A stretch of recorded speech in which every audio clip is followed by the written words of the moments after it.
সকাল সকাল ঘুম থেকে উঠে লেগে পড়েছি বাড়ির কাজকর্ম করতে। আজ ছেলের শরীরটা খুব একটা ভালো নেই, তবুও স্কুলে গেছে। আজ রান্নাটা একটু তাড়াতাড়ি করব। ওর মতো করেই আগে ভাগে রান্না করব, কারণ স্কুল থেকে এলে ওকে একটু তাড়াতাড়ি করেই খাইয়ে দেওয়ার ইচ্ছে আছে।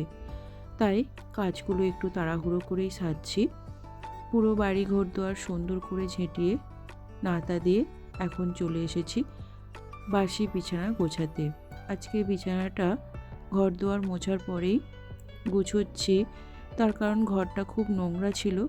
তাই যেহেতু জিনিসপত্রগুলো নিচে নামিয়ে তারপর বিছানাটাকে গোছাতে হবে, তাই বিছানাটা একটু দেরি করেই গুছোলাম।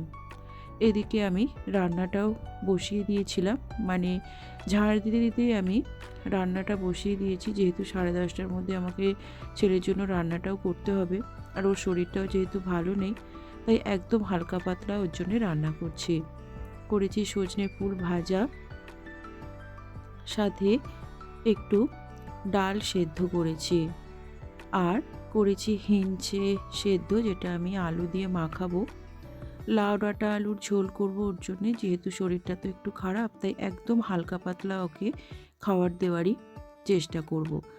লাউ ডাঁটা আলু বেগুন সব কিছু মানে সমস্ত সবজিকে সেদ্ধ করেই রেখেছি, এখন সেটা সাঁতলে দিলাম। ওই কুকারেই ওর জন্যে ভাতটাও বসিয়ে দেবো। আজকের এই ছোট্ট মিনি ব্লগটা এই পর্যন্ত। কেমন লাগলো জানিও। যদি ভালো লাগে লাইক শেয়ার এবং সাবস্ক্রাইব করার অনুরোধ রইল।